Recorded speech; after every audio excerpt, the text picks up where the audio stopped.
श्रीलंका में आर्थिक संकट के बीच देश के प्रधानमंत्री महिंदा राजपक्षे ने सोमवार को अपने पद से इस्तीफा दे दिया। इससे पहले श्रीलंकाई राष्ट्रपति गोटाबाया राजपक्षे ने देश में भोजन और बिजली की भारी कमी के बीच देश भर में आपातकाल की घोषणा की थी। एक सरकारी प्रवक्ता के मुताबिक सार्वजनिक व्यवस्था सुनिश्चित करने के लिए आपातकाल की घोषणा हुई। शाहीन बाग में सोमवार को दक्षिणी दिल्ली नगर निगम के अतिक्रमण विरोधी अभियान के लिए बुलडोजर लाए गए, जिसके विरोध में स्थानीय लोग सड़कों पर उतर आए। पुलिस अधिकारी ने बताया है कि शाहीन बाग में अतिक्रमण विरोधी अभियान के लिए नगर निगम को सुरक्षा दे रहे हैं। गौरतलब है कि शाहीन बाग में नागरिकता संशोधन कानून को लेकर विरोध प्रदर्शन हुए थे। धार में एक दूल्हे द्वारा शादी में शेरवानी पहनने पर उसके और दुल्हन के रिश्तेदारों के बीच में विवाद हो गया।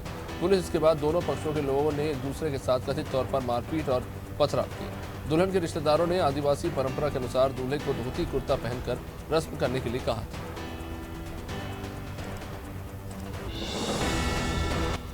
अभिनेता सलमान खान के डुप्लीकेट आजम अंसारी को लखनऊ पुलिस ने पब्लिक एरिया में शांति भंग करने के आरोप में गिरफ्तार किया है। ठाकुरगंज इलाके में रील बनाने के चक्कर में उसे हिरासत में लिया गया। अंसारी की परफॉर्मेंस को देखने के लिए सड़क पर भारी भीड़ जुट गई, जिसके कारण ट्रैफिक जाम लग गया।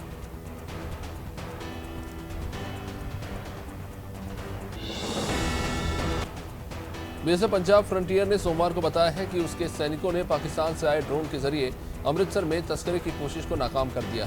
बीएसएफ के अधिकारी के अनुसार एक बैग में 10.67 किलोग्राम का कथित हेरोइन के 9 पैकेट ले जाए जा रहे थे।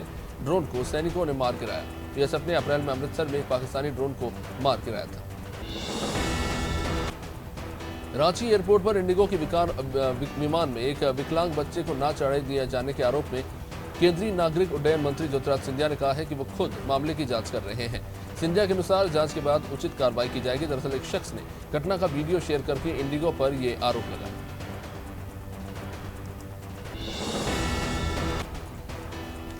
नागपुर के बेलत रोडी इलाके में सोमवार को 15 से ज्यादा एलपीजी सिलेंडर फटने से भीषण आग फैल गई और करीब 100 झोपड़ियां क्षतिग्रस्त हो गई। दमकल विभाग के अधिकारी ने बताया कि इस घटना में किसी तरह के हताहत की कोई खबर अभी तक नहीं है, लेकिन एक नाबालिग लड़की लापता है। गौरतलब है कि बेलत रोडी इलाके में ये सभी मजदूर रहते हैं।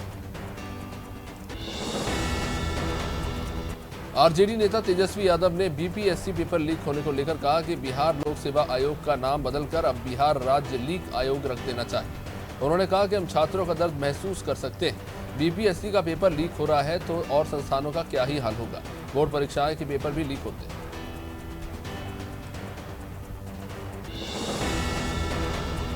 आईएएस अधिकारी सोमेश उपाध्याय ने बीपीएससी के पेपर लीक होने को लेकर कहा कि सरकारी नौकरी की परीक्षाओं के प्रश्न पत्र लीक होना अब तो बहुत आम बात हो गई। उन्होंने कहा कि कुछ लोगों का लालच उन हजारों अभ्यर्थियों के साथ घोर अन्याय करता है जो इन परीक्षाओं की तैयारी के लिए बहुत कुछ दांव पर लगा देते हैं।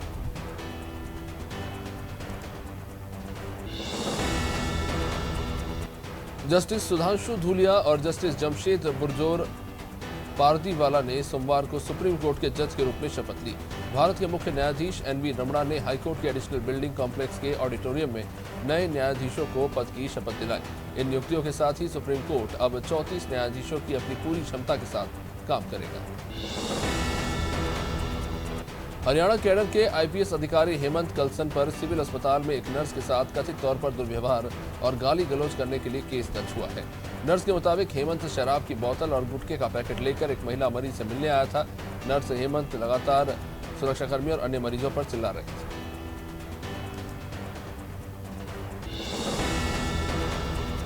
सीपीआईएम नेता मोहम्मद सलीम ने रविवार को वीरभूम में पुलिस को लेकर दोबारा कथित विवादित टिप्पणी पर एक और टिप्पणी की। उन्होंने कहा कि मैं माफी मांगता हूं, अपराधियों को पकड़ने के लिए पुलिस क्षमता की तुलना मैंने प्रशिक्षित कुत्तों से की। कुत्तों का अपमान था ऐसा कहना। गौरतलब है कि सलीम ने इसी तरह की टिप्पणी शनिवार को राज्य के बांकुरो में एक जनसभा में भी की थी। बीजेपी नेता किरीट सोमैया की पत्नी प्रोफेसर डॉक्टर मेधा किरीट सोमैया ने उनके खिलाफ मीडिया में दुर्भावनापूर्ण और अनुचित बयान देने का आरोप लगाते हुए शिवसेना नेता संजय राउत पर शिकायत दर्ज करवाई। ये शिकायत मुंबई के मुलुंड पूर्व पुलिस स्टेशन में दर्ज करवाई गई है। मेधा के अनुसार राउत का बयान सोशल मीडिया पर वायरल हो गए थे। हनुमान चालीसा विवाद में जमानत पर बाहर राणा दंपत्ति को मुंबई की एक अदालत ने नोटिस जारी कर पूछा है कि दोनों के खिलाफ क्यों गैर जमानती वारंट जारी नहीं किया जाए। सांसद नवजीत राणा और उनके पति विधायक रवि राणा को पिछले हफ्ते जमानत तो मिल गई। जमानत की शर्तों में मीडिया से बातचीत नहीं करने की शर्त थी, जिसका सीधा उल्लंघन हुआ।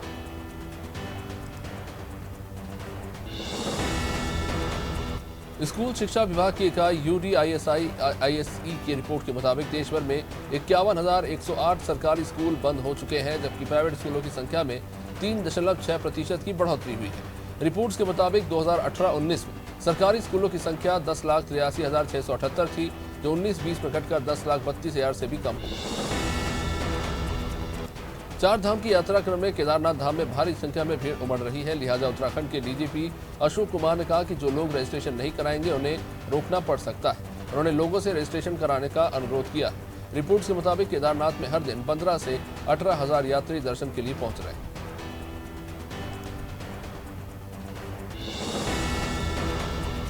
कर्नाटका के उडुपी में मालपे बीच पर बनाया गया राज्य का पहला तैरने वाला पुल उद्घाटन के 3 दिन बाद ही टूट गया। शुक्रवार को पुल का उद्घाटन बीजेपी विधायक रघुपति भट्ट द्वारा किया गया था। रिपोर्ट्स के मुताबिक 100 मीटर लंबे और 3 मीटर चौड़े इस पुल को बनाने में 80 लाख रुपए का खर्च आया था, जो तीसरे दिन ही टूट गया।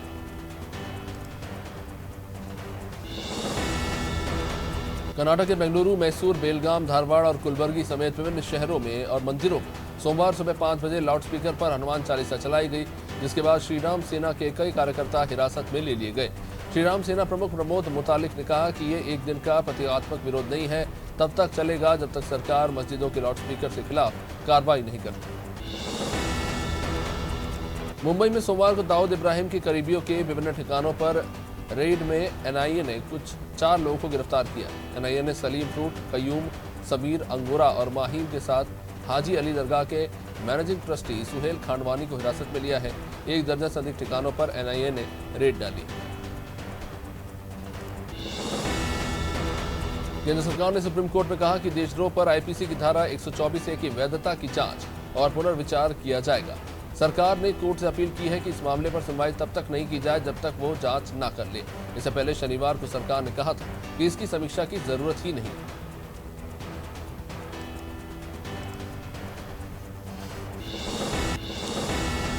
बिहार लोक सेवा आयोग की परीक्षा का पेपर लीक होने के बाद राज्य के मुख्यमंत्री नीतीश कुमार ने कहा कि इस मामले में दोषी पाए जाने वालों के खिलाफ कार्रवाई की जाएगी। उन्होंने कहा कि हमने मामले में तत्काल कार्रवाई की, पेपर कहां और कैसे लीक हुआ इसकी जांच चल रही है।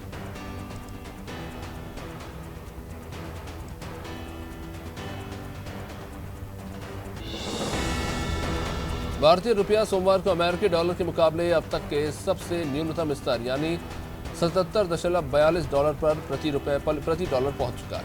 रॉयटर्स की रिपोर्ट के अनुसार लॉकडाउन से वैश्विक बाजार और अधिक प्रभावित होने और फेडरल रिजर्व द्वारा नीतियों को सख्त करने की आशंका के बीच अमेरिकी शेयर बाजार में गिरावट के कारण सोमवार को एशियाई शेयर बाजार में गिरावट देखने को मिली। हरियाणा के पानीपत में शनिवार रात को तेंदुए को पकड़ने के लिए बचाव अभियान दल का नेतृत्व कर रहे एक SHO और 2 वन अधिकारी घायल हो गए। सामने आए वीडियो में तेंदुआ बचाव कर्मियों पर ही हमला करते हुए दिखाई दे रहा है। एक अधिकारी ने बताया कि SHO और एक वन अधिकारी अस्पताल में फिलहाल भर्ती है, लेकिन उनकी हालत फिलहाल स्थिर है।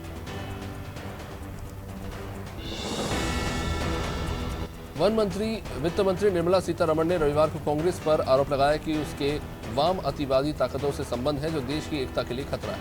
उन्होंने कहा कि राहुल गांधी ऐसे लोगों से मिल रहे हैं जो देश को तोड़ना चाहते हैं। कांग्रेस ऐसे लोगों से कह रही है आप विरोध करते रहिए, हम आपको सपोर्ट करें।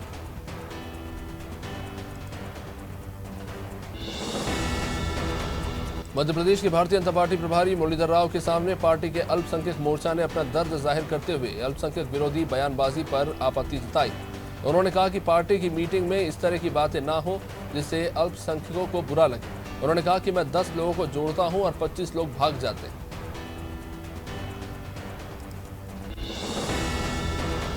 अजयगढ़ में शराब माफियाओं की दिन रात धमाचौकड़ी देखने को मिल रही है। अजयगढ़ शराब दुकान के ठेकेदार द्वारा ग्रामीण क्षेत्रों में दिन रात बिना नंबर की मोटरसाइकिलों से शराब की सप्लाई कराई जा रही है। रात के समय अजयगढ़ शराब दुकान से लेकर पन्ना जिला मुख्यालय तक शराब की सप्लाई हो रही है। इसकी जानकारी आबकारी विभाग को तो है, लेकिन कार्रवाई की जगह विभाग मूक दर्शक बना हुआ है। कोरोना महामारी के चलते 2 साल तक स्थगित रहने वाले सामूहिक विवाह की धूम एक बार फिर बड़वाह में देखने को मिल रही है। सोमवार को आदिवासी उत्थान सेवा समिति द्वारा मुख्यमंत्री कन्यादान योजना के तहत आदिवासी समाज का सामूहिक विवाह सम्मेलन कृषि उपज मंडी में संपन्न हुआ। इस खास अवसर पर समाज के 28 जोड़े परिणय सूत्र में बंध गए। अशोकनगर जिले के चंदेरी थाना क्षेत्र में एक भयानक सड़क हादसा हुआ है, जिसमें खाई में मोटरसाइकिल गिरने से एक बाइक चालक की तो मौके पर ही मौत हो गई, वहीं एक अन्य पीछे बैठा व्यक्ति गंभीर रूप से घायल हो गया। जानकारी के मुताबिक सोमवार की दोपहर 2:30 बजे के लगभग चंदेरी बाईपास रोड पर यह हादसा हुआ। तेज गति से वाहन चलाने से मोटरसाइकिल खाई में जा गिरी, जिससे खाई में गिरने से एक व्यक्ति की वहीं मौत हो गई। जबलपुर की भारतीय जनता पार्टी संभागीय कार्यालय रानीताल में युवा मोर्चा कार्यकर्ताओं की संभागीय बैठक का आयोजन हुआ। इस बैठक में भारतीय जनता युवा मोर्चा के प्रदेश अध्यक्ष वैभव पवार शामिल हुए और कार्यकर्ताओं को आगामी समय में किस प्रकार से एक संगठन को मजबूत बनाना है उसको लेकर बातचीत की। 15 जून से 15 मई तक भारतीय जनता युवा मोर्चा एक बड़ा आयोजन करने जा रहा है। जबलपुर की गोरखपुर थाना क्षेत्र के ईसाई मोहल्ले में 24 अप्रैल को कुछ लोगों के द्वारा एक युवक सोनू गौड़ के घर में घुसकर मारपीट की गई। इस हमले में सोनू गौड़ को गंभीर चोटें आई, जिसे इलाज के लिए अस्पताल में भर्ती कराया गया। यहाँ इलाज के दौरान सोनू गौड़ नाम के युवक की मौत हो गई है।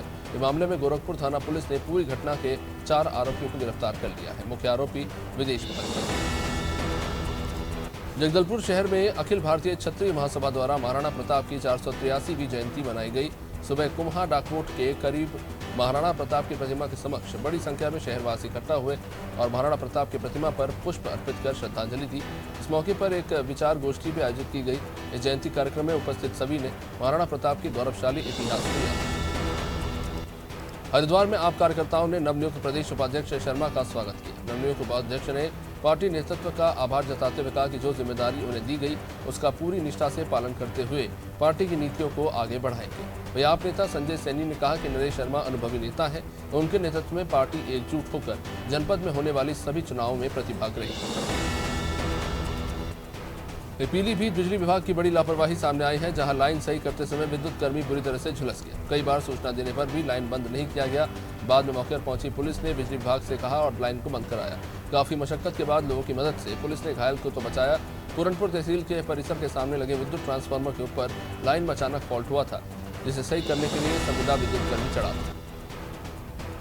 शिवपुरी जिले की नरवर थाना अंतर्गत नगरीय क्षेत्र में चोरों ने एटीएम को निशाना बनाया और चोर एटीएम के मशीन के साथ तोड़फोड़ करते हुए पैसे ले गए। नरवर नगर में माधव चौक दुवाई दरवाजे के पास टीवीएस शोरूम के सामने लगा एटीएम, जिसमें बीती रात अज्ञात चोरों ने धावा बोला और एटीएम मशीन से तोड़फोड़ करके 5 लाख में से कुछ 10-10.5 हज़ार रुपये ही ले जाते। सोनभद्र जिले में रेणुकट नगर पंचायत अध्यक्ष शिव प्रताप सिंह की बदमाशों ने गोली मारकर हत्या कर दी, जिसमें आरोपी के खिलाफ मृतक का भाई प्रमुख गवाह है, जिसे अलग अलग नंबर से फोन करके धमकी दी जा रही थी। सोनभद्र क्राइम ब्रांच और थाना पिपरी पुलिस ने रेणुकट चर्चित चेयरमैन हत्याकांड में फिरौती मांगने वाले शातिर अपराधी को हथियार सहित गिरफ्तार किया। कांग्रेस प्रदेश सचिव और पूर्व लोकसभा प्रत्याशी किरण अहिरवार टिकमगढ़ वंशकार परिवार के यहां विवाह समारोह में शामिल होने पहुंची। जतारा विधानसभा के बिजरोठा गांव में हरिराम वंशकार के बेटे मिथुन वंशकार के शुभ विवाह में पहुंचकर बधाई और आशीर्वाद दिया। टिकमगढ़ वंशकार परिवार के विवाह समारोह में पहुंची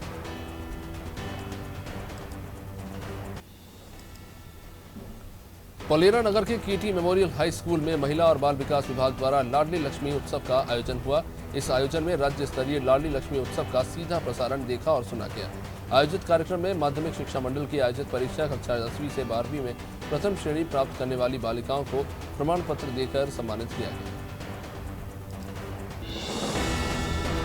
उन्नाव की लालगंज के थाना बीघापुर में एक नाबालिग लड़की ने मनचले युवक की छेड़छाड़ और गालियों से परेशान होकर अपनी मां के साथ एसपी ऑफिस में पहुंची और प्रार्थना पत्र देकर युवक के खिलाफ कार्रवाई की मांग की। पीड़ित लड़की ने बताया कि रास्ते में आते जाते राजेश कलिया नाम का युवक उसे छेड़छाड़ करता है और अगर किसी को बताए तो मारता है और गर्दन भी पकड़ लेता है और बार बार उसे चाकू दिखाकर धमकाता है। दतिया में 8 साल की नाबालिग बच्चे के साथ दुष्कर्म के बाद हत्या का मामला सामने आया है। अज्ञात आरोपी ने एक नाबालिग 8 वर्षीय बच्ची के साथ दुष्कर्म करके उसकी हत्या कर दी और बच्ची के शव को झाड़ियों में फेंक दिया। बच्ची तिलेथा गांव में शादी समारोह में शामिल होने के लिए अपने परिवार के साथ पहुंची थी, जो गोराघाट थाना क्षेत्र के भरसूला गांव की रहने वाली है। सिवनी की सिमरिया गांव में हुई मॉब लिंचिंग की घटना के बाद सियासत थमने का नाम नहीं ले रही। कांग्रेस के बाद बीजेपी की 6 सदस्यीय टीम ने मॉब लिंचिंग की घटना की जांच करने तो पहुंची, लेकिन जांच दल को ग्रामीणों के विरोध का ही सामना करना पड़ा। जिस वक्त राज्यसभा सांसद संपत्तिया उइके मीडिया से बातचीत कर रही थी, तभी ग्रामीणों ने बीजेपी के खिलाफ ही नारेबाजी शुरू कर दी। भोपाल में Madhya Pradesh United Forum for Power Employees Engineer संगठन ने ऊर्जा मंत्री सेवा विद्युत उपकेंद्र और ऑपरेटरों की सुरक्षा की मांग की है। संगठन का कहना है कि ग्रामीण क्षेत्रों में बिजली की कटौती से लोगों में काफी गुस्सा है। बिजली कटौती से नाराज उपभोक्ता बिजली यंत्रों को नुकसान पहुंचा रहे हैं और कर्मचारियों के साथ भी मारपीट कर रहे हैं। संगठन ने सुरक्षा नहीं मिलने पर चेतावनी जारी की। खरगोन सांसद गजेंद्र पटेल के विवादित वीडियो को लेकर मुस्लिम महासभा ने आपत्ति दर्ज कराते हुए लोकसभा अध्यक्ष ओम बिरला के नाम डिप्टी कलेक्टर को ज्ञापन सौंपा है और कार्रवाई की मांग की है। बीते दिनों सांसद गजेंद्र पटेल का एक वीडियो काफी वायरल हुआ, जिसमें उन्होंने राम भक्तों पर हुए पथराव का जवाब देने की बात कही थी। महासभा ने कहा कि सांसद ने भड़काऊ बयान देकर अपनी गलत मानसिकता का परिचय दिया। इंदौर लोकायुक्त की टीम ने बुरहानपुर जिला पंचायत कार्यालय में पदस्थ परियोजना प्रबंधक को 25,000 रुपए की रिश्वत लेते रंगे हाथों गिरफ्तार किया। जानकारी के मुताबिक परियोजना प्रबंधक सरिता स्वामी ने विजय पवार से एरियस जारी करने के एवज में 40,000 की रिश्वत मांगी थी। इसकी शिकायत विजय पवार ने इंदौर लोकायुक्त से कर दी।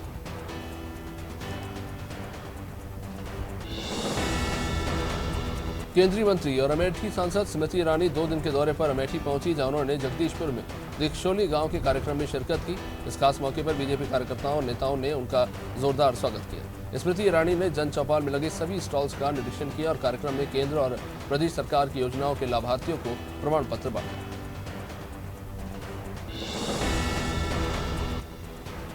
ज्ञानवापी मस्जिद मुद्दे पर निचली अदालत की कार्रवाई पर कांग्रेस ने सवाल उठाए। पूरे प्रदेश में कांग्रेस अल्पसंख्यक विभाग ने इस मामले को लेकर राष्ट्रपति को ज्ञापन सौंपा है। ज्ञापन में कांग्रेस ने निचली अदालत के पूजा स्थल विशेष प्रावधान अधिनियम 1991 का उल्लंघन करने की बात कही है और अवैधानिक आदेश देने को रोकने की मांग की। भोपाल से बीजेपी सांसद प्रज्ञा सिंह ठाकुर को एक बार फिर फेक नंबर से मैसेज आया है। इसके लिए लोकसभा अध्यक्ष ओम बिरला और उपराष्ट्रपति वेंकैया नायडू के फोटो का इस्तेमाल किया गया। 3 महीने में सांसद को दूसरी बार इस तरह से फंसाने का प्रयास किया गया है। इससे पहले उन्हें अश्लील वीडियो कॉल पहले भी आ चुके हैं।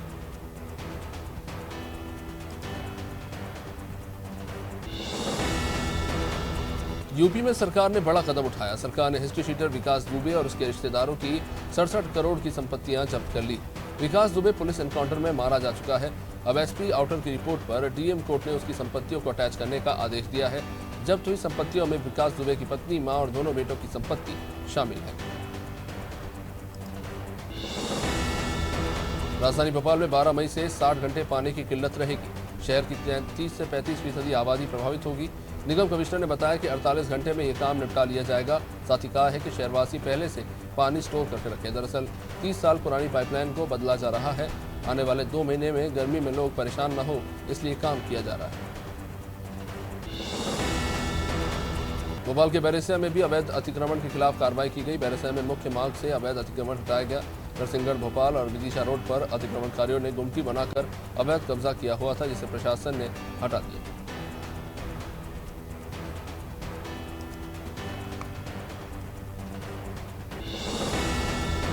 मध्य प्रदेश में आईएएस, आईपीएस और आईएफएस अधिकारियों के भ्रष्टाचार के मामलों की जांच के लिए सीएम से अनुमति लेनी होगी।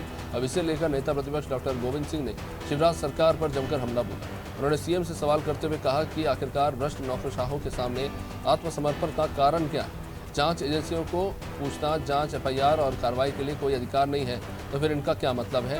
इन एजेंसियों को बंद कर दिया।